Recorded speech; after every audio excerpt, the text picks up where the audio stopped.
Bonjour à tous et bienvenue dans un nouvel épisode de Mission SEO. Salut Romain. Salut Seb, salut à tous. Et aujourd'hui, on va vous parler d'un sujet qui fait couler beaucoup d'encre sur Internet, le fameux branding. Encore un super thème Ouais, anglicisme là, anglicisé. le Oui, branding ça en se dit. SEO, ouais, Ouais. Et Dieu sait si ça prend de plus en plus d'importance. exactement. C'est pour ça qu'on voulait quand même faire un petit épisode là-dessus, parce que effectivement, ça prend de plus en plus d'importance et vous allez voir que c'est une notion assez, on va dire, assez nébuleuse encore aujourd'hui, même pour nous. On a quand même une très bonne idée de ce qu'attend maintenant Google de marques en fait sur le web tout simplement. Bon, on va vous expliquer tout ça et comment potentiellement améliorer son branding si on a une marque en ligne. Moi, je pense que la première chose qu'on peut faire déjà, c'est peut-être le définir Ouais. pour être certain que savoir ce que c'est le branding et qu'on soit bien sur tous les mêmes bases. Branding, ouais, on va définir ça assez vite. On va dire que c'est l'impact que peut avoir une marque sur le web globalement. Moi, je qualifierais ça comme ça. Et cet impact-là, comment on le mesure nous côté SEO dans le domaine qui nous intéresse, c'est essentiellement, je dirais, avec le trafic de marque. Donc en fait, c'est ce que les internautes vont taper sur Google dans leur moteur de recherche pour atterrir sur votre site. Mais c'est ce qu'on appelle le trafic de marque. Donc en fait, c'est potentiellement les internautes vont rajouter votre nom de marque à leur requête. Si vous vendez des chaussures, par exemple, ça va être chaussures, tel type de chaussures, plus votre nom de marque après à la suite. Voilà. Et ça, c'est ce que nous, on va qualifier, qu'on va flécher, en fait, nous, quand on va faire nos analyses sur les sites, on va traiter comme ce qu'on appelle un trafic de marque. Ouais, cette chaussure de running Nike, quoi. Voilà, potentiellement. Et c'est même quelque chose qu'on va même qu'on va plutôt avoir tendance à filtrer nous quand on fait nos analyses pour avoir justement une version plus neutre et plus fiable en enlevant justement ce trafic de marque là quand on va faire une recherche de mots clés par exemple qui sera beaucoup plus pertinente. On va pas intégrer tout ce trafic de marque. Et ce trafic de marque, par contre, c'est un super indicateur qui va vous donner en fait cette autorité, ou en tout cas cette aura, cet impact que vous pouvez avoir sur le web. Plus vous allez avoir de trafic de marque, plus vous êtes connu en réalité, et plus vos internautes vous font confiance, et donc plus potentiellement, ça veut dire que vous êtes bien installé dans votre domaine ou dans votre niche, potentiellement. Et Donc en je tout vois, il y cas, avait une étude qui était, excuse-moi, je te coupe, mais il y avait une étude qui était parue, je crois que c'était Ahrefs, et selon cette étude, je crois que c'était aux États-Unis, hein, mais bon, on va dire que ça peut être plutôt généralisé au monde entier, et où il était évoqué que le branding, en fait, c'était 50% des recherches effectuées sur Google. C'est-à-dire que ah quand oui, même, on avait c'est énorme. 50% des recherches de Google qui étaient uniquement sur la partie branding. Ouais, ça me paraît énorme. Mais pourquoi pas, effectivement, effectivement, dès que ça touche à des produits, à des services, ce qui Après, moi, constitue ça quand me même paraît pas une grande si partie. énorme que ça. Ça me paraît pas si énorme que ça parce qu'en fait, on a aussi une tendance, on est extrêmement fainéant et je m'inclus vraiment dans cette fainéantise où quand on va vouloir aller Il n'y a sur un pas site, SEO on a quand pour même rien, une hein. tendance à taper, bah voilà, par exemple, je vais prendre un exemple tout simple qui vient de, j'ai voulu aller sur Riverside, qui est notre logiciel de podcast avec lequel on enregistre. Je fais pas de pub, on n'est pas rémunéré, mais enfin bon, qu'importe. Et donc au lieu d'aller mettre Riverside dans, je l'ai pas dans mes favoris, je l'ai pas tapé ça dans l'URL, je l'ai tapé dans Google. Et donc, bah, paf. Et là, on est vraiment sur du branding. J'ai tapé le nom de marque, quoi, hein. Donc, on est dans ce type de requête. Donc, on a aussi on a une recherche entre guillemets qui est faite Déjà pour aller sur orienté. le site plutôt navigationnel. Ouais, qui est déjà plus ou moins orienté. Ben, après, on a tous nos petites habitudes d'achat. On aime bien nos boutiques en ligne aussi, donc on est assez fidèle quand ça nous plaît et que les produits sont de qualité, par exemple. Donc ce qui fait que ce trafic-là, il a plutôt tendance à augmenter quand la marque s'installe et que elle se fait son petit nid sur le web, quoi. Donc voilà comment on pourrait définir. Je sais pas si toi tu voudrais compléter éventuellement la. Ouais, non, mais c'est très très clair. Moi, je sais que je peux le voir avec certains clients où le branding augmente, en tout cas les recherches navigationnelles ou avec le nom de marque augmentent. Par exemple, dès qu'on commence à faire de l'ADS, bah, forcément, on est plus visible, donc on a aussi le nombre de requêtes qui va monter sur le nom de marque En tout cas, moi, sur un de mes clients, c'est clairement ça, quoi. Ça veut dire que là, il fait de l'Ads en parallèle du SEO, parce que c'est pas incompatible. Ce sera un autre sujet, éventuellement, de podcast, c'est la complémentarité entre le SEO et l'Ads. Et donc, automatiquement, dès que l'Ads monte ou descend en fonction de ce qu'il met, de ce qu'il y a comme clic sur l'Ads, automatiquement, on voit les requêtes qui montent et qui descendent, voilà, en tout cas sur la partie Ads, la partie branding. Donc, ouais. Non, mais je pense que la définition, elle est assez simple, comme tu l'as évoqué là. Donc, je vais pas en rajouter. Maintenant, la question qu'on se pose tous, et c'est comment entre guillemets bien faire, bien démarrer cette partie branding en SEO, parce que on n'a pas que du branding en SEO, on peut le faire aussi en offline, en dehors du milieu du web. Mais comment on pilote ça, quoi. Ça va être la question, le centre de ce podcast. Ouais. Alors, comment on fait ça? Alors, il y Bon, a plusieurs solutions. Alors, la première que je citerai, et qui est quasiment naturelle, c'est quand on va faire du lien en externe, on va avoir des encres de marque. Alors, je vous invite à écouter notre podcast sur le backlinks. Et qu'est-ce qu'un backlink? C'est comment faire de qualité, hein. Donc, pour un rappel très rapide, c'est donc le nombre de liens qui va pointer vers votre site et donc qui va augmenter l'autorité de votre site. Et donc, le fait est qu'on va mettre des encres de façon plus généraliste, enfin générique. Et donc, les encres génériques, ça va être l'URL et ça peut être aussi le nom de marque. Et donc, forcément, qu'en mettant des encres de nom de marque, qui sont des encres génériques, on va venir augmenter en fait l'autorité de marque, puisqu'on va appuyer sur ce nom de domaine. Ce nom de marque n'est pas forcément nom de domaine, d'ailleurs. Mais voilà. Et donc là, on va appuyer, on va renforcer forcément le branding, parce qu'on va mettre la marque. Alors des fois, on a un nom de marque qui est quasiment identique à notre mot-clé principal. Donc là, c'est ce qu'on appelle des exact match domaines, hein, quand on a des noms de domaine qui sont vraiment corrélés. Exemple, je sais pas moi, chaussures de sport, et votre site s'appelle chaussuresdesport.com. Donc là, on n'est pas forcément dans du branding quand on fait ça. Pour moi, c'est pas forcément ça, parce que là, on est plutôt sur une encre générique. Enfin, je suis en train de me perdre un peu dans mes explications là, mais je me comprends. Donc, ce que je veux dire, je vais résumer, parce que je suis en train de penser en même temps. J'ai mon cerveau qui tourne à 100 à l'heure et en même temps, ça va plus vite que mes paroles. Donc, le branding, en fait, c'est le fait de mettre des noms de marque dans ces encres de vos backlinks. Voilà, je vais résumer ça comme ça. En tout cas, ça en fait partie. Ouais, c'est ça. Déjà, c'est une première stratégie en fait où vous allez taper un petit peu sur les sites qui sont extérieurs à votre écosystème. Donc typiquement, quand nous on va aller chercher des backlinks, nous on appelle ça des backlinks. Donc c'est quand on fait des stratégies, quand on met en place des stratégies de netlinking. Et l'idée, si vous voulez, dans cette stratégie, généralement, ce qu'on fait, c'est il faut qu'on hétérogénise les encres. Il faut que ce soit assez hétérogène, pas qu'il y ait un seul type d'encre en fait qui puisse ressortir, puisque c'est pas naturel et que ça peut être potentiellement ça pourrait être flagué par Google et potentiellement pénalisé si on s'amuse à faire que du trafic, que faire des encres de marque par exemple. Ça c'est typiquement c'est pas quelque chose qu'on pourrait conseiller. Mais l'idée c'est ça, c'est d'aller un petit peu le diluer dans plusieurs types d'encre, ce que nous on appelle des types d'encre, un profil d'encre en fait.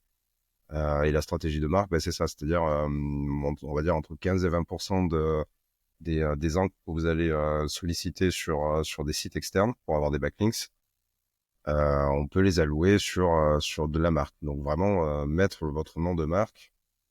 Le gros avantage de ça aussi, c'est que potentiellement, si vous allez le poser sur des spots qui sont visibles et qui génèrent du trafic, je pense notamment aux gros médias par exemple, c'est que ça vous fait du trafic aussi direct. Il y a pas que la puissance SEO d'un lien qui est importante, alors, qui est évidemment importante en SEO. Nous, on cherche principalement ça sur les métriques. Mais ce lien-là, il a beau avoir toute la puissance SEO qu'on va pouvoir lui tracter vers son site, il y a aussi potentiellement du trafic. Les gens arrivent sur un article, ils voient votre marque, ils cliquent dessus, ils disent ah tiens je connais pas, c'est intéressant. Et là, ça vous fait aussi du trafic en plus du trafic direct. Donc c'est toujours bon à prendre. Et cette stratégie, c'est ce qu'on appelle la stratégie citation de marque. Donc, vous allez faire appel potentiellement à une agence de relations presse qui va aller un petit peu poser votre marque sur alors typiquement, c'est souvent sur des gros médias en ligne. Et donc, vous allez pouvoir profiter de à la fois la puissance SEO de ces gros médias et aussi du trafic parce que c'est des médias, des magazines qui sont encore très lus aujourd'hui. Et donc, vous allez potentiellement générer en plus du trafic qui sera un autre signal qui sera encore très positif pour votre site et pour votre marque. En plus du SEO intrinsèque que vous allez avoir via votre backlink qui est posé sur Figaro ou Mademoiselle ou je sais pas quoi. Voilà. Ça, par contre, c'est une stratégie relation de presse. Enfin voilà, les communiqués de presse et compagnie. Alors soit vous le faites vous-même, mais enfin ça a peu d'impact, hein, clairement.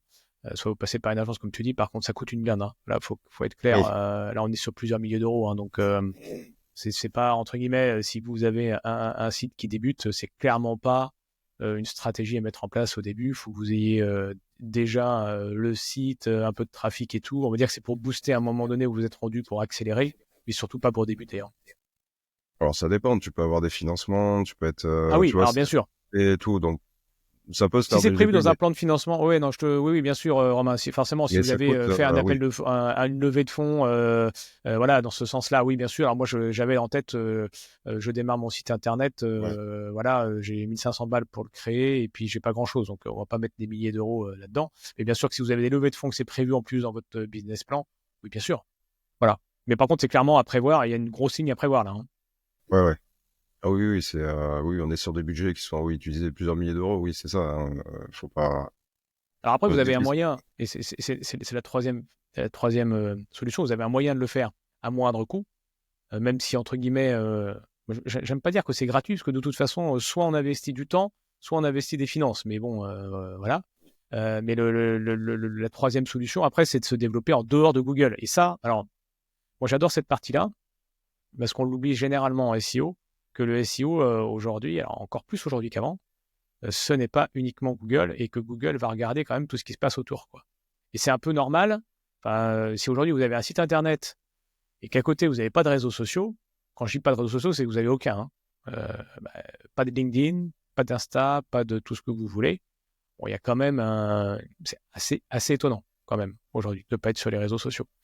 Et donc, il faut vraiment que vous ayez dans votre stratégie de branding, et je parle de SEO en global, que vous pensiez vraiment à utiliser les réseaux sociaux comme aussi un canal d'acquisition de trafic.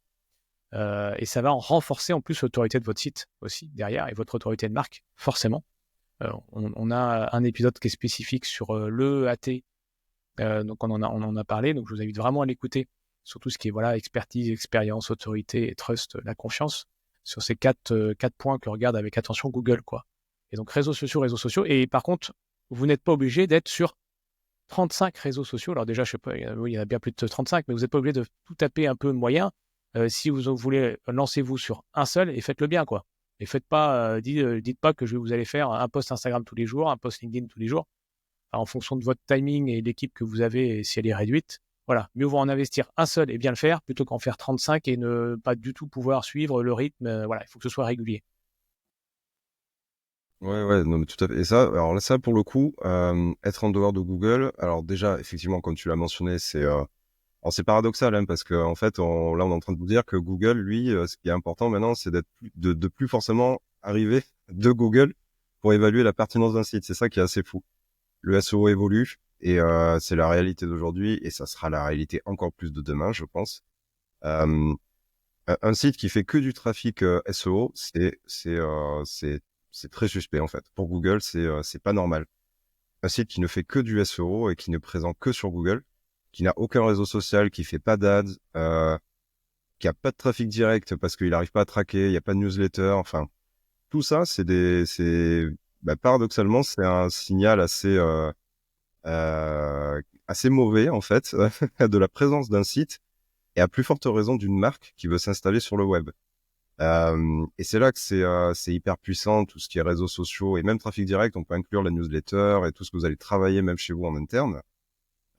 C'est hyper puissant pour le branding, pour aller travailler le branding de votre marque, pour montrer que vous existez. Le fait d'avoir un peu cet écosystème en parallèle de votre site qui est là pour en fait, c'est un peu c'est la fin du tunnel. C'est-à-dire que les gens arrivent sur le site, c'est pour acheter. Donc en fait, il y a tout ce travail intermédiaire et même au départ qui doit être qui doit être votre cheval de bataille, en tout cas dès le début. C'est pas forcément d'aller optimiser à la fin votre site et de faire quelque chose de incroyable en termes du X et tout. Bien sûr que ça joue sur la conversion, donc ça a un intérêt de le faire. Mais je dirais qu'au début, c'est vraiment d'aller travailler un petit peu tous les signaux faibles, en fait, sur le web, qui font que les internautes vont vous connaître, en fait. Ils vont commencer à vous connaître, à savoir ce que vous faites, ce que vous vendez, ce que vous proposez. Est-ce que c'est de la qualité? Est-ce que c'est top? Quelle est votre approche? Est-ce que c'est un nouveau produit, par exemple, un nouveau service? Enfin, voilà. Et c'est tous ces micro-signaux, un petit peu signaux faibles qui vont émerger un petit peu à droite à gauche sur un réseau social en particulier ou sur plusieurs ou enfin voilà, du citation de marque, vous allez commencer à avoir des backlinks de qualité avec votre marque. Enfin voilà, tout ça va participer au fait que Google va se dire, bah ok, cette marque-là, elle commence à exister, elle commence à tracter du trafic vers son site. C'est pas du trafic exclusivement Google, donc potentiellement c'est moins manipulable, c'est plus difficilement manipulable, donc c'est plus réel et donc c'est plus logique, c'est plus naturel et donc moi je lui accorde un peu plus d'intérêt, et donc, qui veut dire plus d'intérêt pour Google, veut dire potentiellement un meilleur positionnement à moyen long terme sur l'intégralité du site. Voilà, c'est l'intégralité du site qui va en Mais compte. bon, attention, enfin, je remets quelques guillemets sur ce qu'on se dit là, parce que tout ce que tu dis est bien sûr tout à fait vrai, mais attention à bien choisir vos canaux, c'est mieux dans ce sens-là, vos Ah, canaux, pour pas taper partout. On sait très bien, par exemple, que si vous vendez des croquettes pour chiens, je suis pas certain que LinkedIn soit le réseau social qui soit adapté, quoi. Et et encore, encore peut-être qu'il que, faudrait, et ouais, encore que, voilà. et encore que, Mais ça se donc je dis teste, pas qu'il faut, vraiment ça se tester. teste, bien sûr. Mais oui, c'est exactement ce que j'allais dire. Ça se teste. Mais en tout cas, on sait encore. En tout cas, celui-là, c'est pas le réseau social qui va A vous priori. venir naturellement. Ouais, a priori, ouais. Maintenant, il y a aujourd'hui du B2B qui se fait sur Instagram de façon très très bien aussi. Enfin, donc il n'y a pas un réseau social égal. Voilà. Par contre, c'est investissez le temps que vous voulez mettre dans voilà certains réseaux, certains canaux à travailler. Mais attention à pas trop vous disperser non plus, quoi. Parce que c'est très chronophage. Et puis après, on va être un peu héroïste pour voir aussi la renta que ça peut faire derrière. Et vous pouvez vite tomber de votre piédestal à un moment donné parce que bah, vous allez vous perdre en fait dans de la production de contenu qui va pas forcément être rentable. Donc, il faut trouver le juste milieu, mais c'est partout pareil sur le digital et sur les SEO en particulier, de mettre le curseur au bon endroit, pas trop investir, mais investir ce qu'il faut. Voilà, la règle des 80-20, quoi. Hein. C'est ça, hein, c'est quels sont les 20% d'actions que je peux mettre en place pour avoir les 80% des résultats. Donc vigilance, moi je mets juste une vigilance là-dessus. Oui, tout ça c'est hyper intéressant. Maintenant, choisissez les bons canaux et investissez. Par contre, une fois que vous les avez choisis, un ou plusieurs, il faut s'investir dessus, puis il faut le faire régulièrement. Il faut être certain que vous allez tenir la marée pendant plusieurs mois, au minimum 10-12 mois. Quoi. Sinon, ça n'a pas de. On sait que ça met du temps pour pour construire une marque. Hein. Ça prend beaucoup de temps. Ouais, énormément de temps. Et il y a un Graal quand même. Et donc voilà, la conséquence de tout ça, comment finalement on peut mesurer cette stratégie si vous allez un petit peu travailler le branding, votre marque et travailler tout ça, ben, comment le mesurer typiquement, ben, c'est ce qu'on vous disait un petit peu au départ. Vous allez traquer les requêtes avec votre nom de marque en fait tout simplement, c'est-à-dire le trafic qui va arriver chez vous, dans lequel vous allez pouvoir identifier qu'il y a votre nom de marque à l'intérieur. Donc typiquement, c'est l'exemple que tu avais donné, chaussures de running Nike. Bon ben voilà, ça c'est un bon indicateur de ben ok, ma stratégie elle commence à payer parce que j'ai du trafic qui arrive et les gens tapent directement mon nom de marque quand ils recherchent un produit ou un service. Et là c'est un peu le Graal, c'est-à-dire que quand vous avez mis en place une stratégie de branding ou vous avez envie de faire connaître votre marque, ben là c'est tout bénef parce que là typiquement c'est ce qu'on recherche en fait, c'est ce trafic de marque. Vous allez avoir vos produits ou vos services auquel est accolé votre nom de marque directement sur Google. Donc là, ça veut dire que c'est bingo. Les gens, ils vous ont peut-être trouvé sur le réseau social que vous avez investi. Les contenus plaisent et tout ça. Et puis à un moment donné, bon, ben il y a un déclic. Ils arrivent sur Google, ils disent, bah ok, tel produit, là, je vais peut-être passer à l'action. Là, ça commence à devenir intéressant. Et je vais acheter les chaussures de la marque, je sais pas quoi, chaussures, hein, et chaussures plus le nom de marque, et il va atterrir directement, l'internaute va arriver directement sur votre site, via ce trafic, qui sera bien fléché et bien tagué. Et c'est vrai que la force de la marque, elle est énorme. Enfin, alors je sais pas, moi j'ai des enfants qui sont des ados, adultes, adolescents, comme on les appelle comme on veut, donc qui ont 18 ans. Et c'est impressionnant la force du branding de certaines marques. Enfin, moi, Bah oui, oui. de quand ils regardent certaines marques sur les réseaux sociaux et qui il est génial, je sais pas moi, ce sweatshirt ou un t-shirt à la con avec un beau logo dessus. Alors je dis à la con, c'est une boutade, hein, mais je veux dire, en fait, le mec a construit une marque qui est très forte, avec tout un univers autour, qui est très, très brandé, hein, c'est très graphique, avec des vidéos qui tapent à l'œil et tout ça.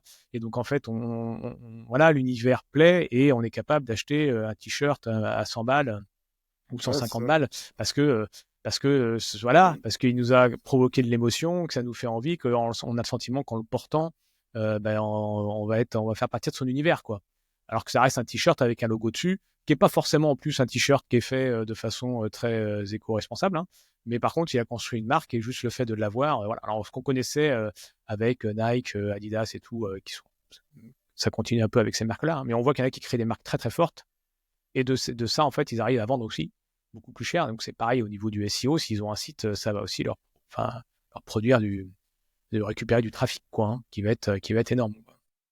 Ouais, tout à fait. Bah, là, on est typiquement dans un exemple, ouais, une position de marque, en fait, tout ça. Tu vois, en t'écoutant, ça m'a fait penser aussi à, je vois souvent passer, je regarde souvent des vidéos YouTube et t'as des placements de produits et tout ça. T'as la marque Olly, je sais pas si t'as déjà vu ça. Ils font une espèce de poudre, tu sais, que tu dilues dans l'eau et ça te donne du goût. En fait, l'intérêt de tout ça, c'est de remplacer un peu les sodas qui sont over Ah ouais, sucrés. ouais. Eux, ils utilisent une formule, a priori, de ce qu'ils disent, enfin, en tout cas de ce qu'ils vendent, qui est pas sucré, en fait. Ça, comment dire, ça Ouais, colore ton eau, ça lui donne du ouais. goût, mais c'est pas du tout sucré et c'est, voilà, Mm, mm. c'est remplacer votre Coca par un Oli et donc ils ont là le branding à gogo avec des super packaging, des trucs, donc du citation de marque en quelque sorte, c'est ça en fait quand il faut appel à des youtubeurs pour présenter le produit et tout, bah on est un petit peu ça, c'est le citation de marque appliqué aux réseaux sociaux, c'est typiquement ça, donc c'est vraiment ça fait partie de la stratégie et Parce voilà qu'on et n'a ça. pas parlé des influenceurs, t'as Ouais, raison. c'est ça, ouais, bien sûr. Donc, Ça fait partie aussi de la stratégie de marque. ouais, c'est ça. Tu peux passer par ce truc-là et ça, je suis sûr qu'ils en vendent des flopés, quoi, parce que le potentiel de personnes qu'ils atteignent en fonction de l'audience et tout, des gens qui regardent ça, les jeunes et tout, bah forcément, ça, je suis sûr que ça cartonne, quoi, avec des codes promo et tout. Oui, et puis Mais là, dans la on est stratégie de preneur. marque, les influenceurs, les micro-influenceurs aussi, qu'on est toute petite communauté, c'est des belles opportunités. Ouais. Euh, là, enfin, vous nous écoutez dans vos oreilles, vous nous regardez sur YouTube. Donc, c'est un podcast. Et donc, c'est clair que se faire inviter sur d'autres podcasts, c'est aussi une façon de croiser ses Mhm. communautés et d'aller travailler sa marque quand on propose d'autres choses. Bon, on est les cordonniers les moins bien chaussés parce qu'on l'a dans la tête depuis un moment, mais on l'a pas, on n'a pas encore passé la seconde sur ça. Mais voilà, enfin tout ça en fait, il y a voilà. Donc c'est pour ça que je répète attention de ne pas vous noyer parce qu'en plus quand on a sur les réseaux sociaux, en fait, on a toujours le sentiment que tout est hyper bien travaillé, c'est propre et que tout est arrivé comme ça, parce qu'on voit au moment, c'est l'effet de halo, quoi, hein, qui est un effet psychologique. Quand on voit la marque, en fait, on le voit au moment où elle commence à percer et on a l'impression qu'ils ont tout fait super bien dès le début, alors qu'ils se sont payés quand même plein de casseroles avant, parce que voilà, donc il faut aussi faire attention à ça. Donc essayer, tester, voilà. Mais branding, c'est clair que si vous voulez créer une marque forte, ça va vous booster votre SEO, un truc de fou. Ça va être assez énorme, quoi. Alors maintenant, on va se poser une question quand même, c'est que, et pour terminer cet épisode, c'est est-ce que le branding aujourd'hui, c'est meilleur que du netlinking, quoi. Ah, les questions qui tuent. Du coup, Euh, est-ce que le branding est meilleur que le netlinking? Donc là, bon, par rapport à ce qu'on vous a dit jusqu'à présent, on comprend bien que les deux sont un peu liés. C'est-à-dire que quand vous allez faire du citation de marque, vous allez poser vos encres de marque sur des sites tiers, vous faites du netlinking. Donc en fait, mais le branding dépasse tout ça. Donc en fait, le branding va aller se travailler sur, comme on vous disait, les signaux faibles sur les réseaux sociaux. Donc là, on n'est pas dans le netlinking pur. Netlinking pur qui reste, voilà, SEO, nous sur notre quotidien nous le SEO, enfin pardon, le netlinking, qu'est-ce que c'est bah typiquement bêtement c'est aller poser nos spots sur des sites tiers et faire en sorte qu'on tracte un maximum de jus SEO sur nos propres sites ou sur les sites des clients. Donc, le but du jeu, c'est ça. On n'est pas tellement sur le branding. En tout cas, je dirais que le netlinking fait partie du branding. Certaines parties, vous voyez, il y a il y a une accointance entre guillemets, les deux se chevauchent, mais sont pas exactement similaires. Et je pense que le branding dépasse tout ça. Maintenant, est-ce que c'est plus puissant? Aujourd'hui, je pense pas. Si je devais me risquer, je dirais qu'on est peut-être à 50-50, pas sur la puissance intrinsèque d'un site, parce que ça, le netlinking sera pour l'instant est indépassable et ça reste, on va dire que ça reste le vecteur le plus parlant et c'est ça qui va drastiquement augmenter l'autorité de votre site SEO pur. Mais si on agite tous les enfin tous les signaux adverts, tout le trafic direct que vous allez générer via les réseaux sociaux, cette connaissance que les gens vont avoir et puis in fine ce trafic de marque qui va être généré, en termes de conversion pure, si on oppose les deux, aujourd'hui je dirais qu'on est à 50-50. Je pense que tu vois, si la stratégie, si tu fais une stratégie pure 100% netlinking et une stratégie pure 100% branding à côté, je pense qu'in fine tu peux avoir les mêmes résultats à terme. Et si tu fais les deux, par contre, bah là c'est monstrueux. Je pense que là tu tapes sur tout en fait. Potentiellement et là les deux en fait s'alimentent l'un l'autre. C'est-à-dire que le netlinking va venir servir le branding qui lui-même va venir servir le netlinking. Il va y avoir un jeu comme ça en fait où ça va potentiellement bonifier les deux canaux. Ouais, Ça, je pense qu'à différents niveaux, en fait, moi, je pense que dans un premier temps, de toute façon, comme le branding prend énormément de temps à mettre en place et que de toute façon, c'est vraiment une question de, alors, certes, d'effort, mais aussi de temps, parce que de toute façon, on va pas sortir une marque comme ça, on va pas mettre en avant sa marque, alors sauf à avoir après des levées de fonds énormes, hein, et encore, c'est pas forcément ça qui fonctionne, parce que derrière, il faut quand même avoir le retour des utilisateurs. Mais on va dire que si vous n'avez pas trop de budget et que vous êtes sur quelque chose d'assez classique, de toute façon, le temps d'installer votre marque et que vous ayez des requêtes sur votre branding, ça va mettre du temps. Donc, je pense que dans un premier temps, le netlinking est beaucoup plus fort parce que c'est assez immédiat. Alors après, netlinking, quand on parle de netlinking, on parle de netlinking propre. Hein, voilà. On n'est pas sur des trucs black hat, sombres.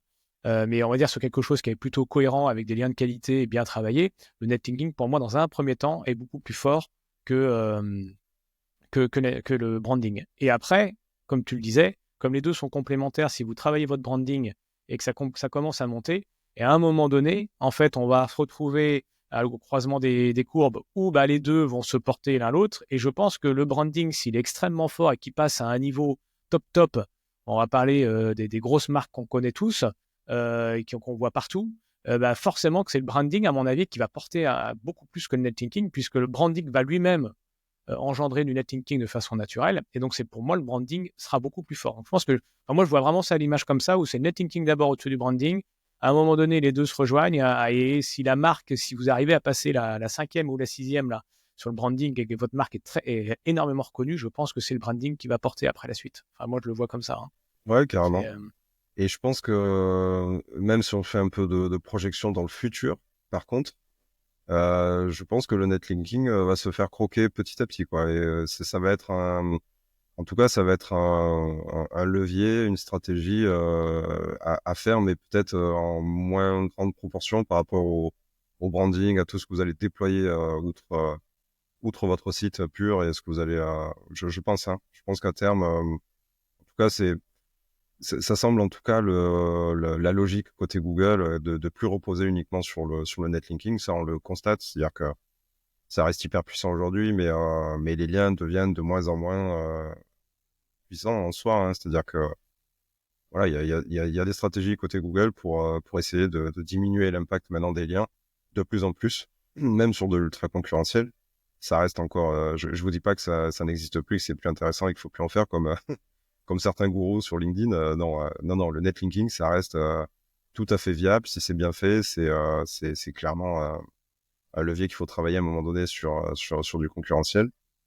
Mais à terme, oui, je serais pas surpris que ça s'inverse totalement et que le netlinking perde un petit peu son super pouvoir actuellement, qui est d'aller pousser et d'aller passer de la concurrence sur du concurrentiel en particulier. je pense que c'est un écosystème pour moi. Enfin, c'est ce qu'on disait dans C'est notre global. épisode de EAT. En fait, on est sur un écosystème complet et il faut vraiment voir aujourd'hui votre site comme un rouage, alors peut-être central, parce que c'est peut-être là où vous allez faire votre business, si c'est le cas, si vous êtes un e-commerce, des choses comme ça, c'est peut-être le rouage C'est votre central. terminal du paiement. En fait, il faut voir ça comme le terminal de paiement. Et tout ce qu'il y a avant, tout ce qu'il y a autour, en fait, c'est plus nécessairement uniquement votre site. Si vous prenez une boutique physique, en fait, vous allez, quand vous passez à la caisse, c'est votre site. Et en fait, toutes les étagères, vous allez avoir tous les produits qui sont un peu partout dans le magasin. Bah, c'est pas uniquement sur le site et uniquement sur le magasin. Ça veut dire que vous Alors allez avoir une partie je le verrai YouTube, vous pas allez avoir forcément comme ah, je le moi, verrai je pas vais forcément que comme le terminal de paiement, parce que si tu as un terminal de paiement qui est sur les Champs-Élysées ou un terminal de paiement qui est au oui, fin fond d'une rue de la Creuse, bon, j'ai rien contre la Creuse, mais tu n'auras pas le même passage. Donc, il faut bien quand même que tu positionnes ton site oui. sur des axes, donc d'où l'intérêt de travailler sur SEO pour le mettre assez visible. Pour pas que ce soit qu'un site vitrine. Mais oui, je te rejoins après que de toute façon, c'est tout l'écosystème autour qui va faire que derrière, c'est ce qui va ramener du trafic, quoi. Hein. Voilà, ouais, non, mais c'est ça. Non, non, c'est ça. Donc, branding, très important. Potentiellement à intégrer tout de suite, en fait, hein, quand vous lancez un site, bah, y penser, se dire que, bah, ok, c'est potentiellement intéressant d'aller attaquer au moins un réseau social. En tout cas, nous, on conseille toujours maintenant. Clairement, c'est. D'ailleurs, moi, je pense que c'est un Ouais. peu pareil pour toi, ça, mais moi, systématiquement, quand je fais un audit, je fais une repasse sur la présence hors Google, en fait, et je Mm. vérifie, j'audite un petit peu la présence de la marque sur les réseaux sociaux, notamment, mais pas que. La newsletter aussi, on en a peu parlé, mais la newsletter, c'est en plus, ça reste dans un écosystème interne. Vous avez votre propre base client. Enfin, c'est quelque chose qui se travaille, qui est hyper important pour la conversion, pour le coup. Mais ça fait partie du branding. Vous allez travailler votre autorité de marque, vous allez rentrer dans la tête des gens parce que vous allez mettre en place des séquences mail. Enfin, c'est hyper important et ça joue aussi sur le branding. Ouais, et on n'a pas parlé de l'esthétique du site. Et ça fait partie aussi de votre branding, le Ah, fait d'aller travailler votre logo, vos couleurs, voilà, un univers en fait. Hein, ouais, ouais. on parlait d'univers tout à l'heure, c'est exactement ça. Alors, attention à pas vouloir tout faire dès le début, parce que Non. on peut avoir cette tendance-là à vouloir, on va tout faire tout bien, puis le résultat, en fait, ça sort jamais. Donc, mieux vaut faire que parfaire.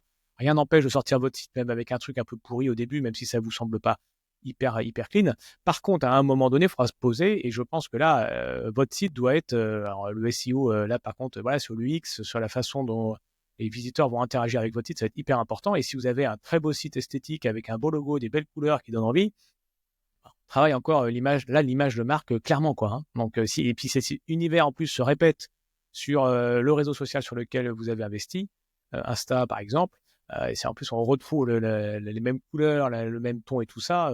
Voilà, donc ce que ne fait pas du tout l'IA. Voilà, pour revenir sur la création de contenu qu'on n'a pas évoqué, mais si vous faites de la création de contenu et que vous faites de l'IA, là c'est compliqué à faire de l'image de marque, même si vous avez des prompts qui permettent d'avoir un certain ton.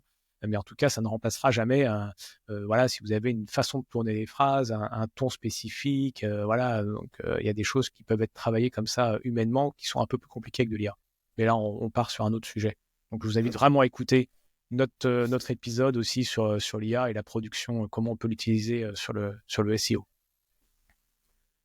Voilà sur le branding. Donc c'était pour, alors on a été assez généraliste forcément sur cet épisode, mais c'était pour toucher du doigt quand même la relation entre le branding et les SEO qui est assez forte malgré tout et qui vous permet d'exister en dehors de simples mots-clés.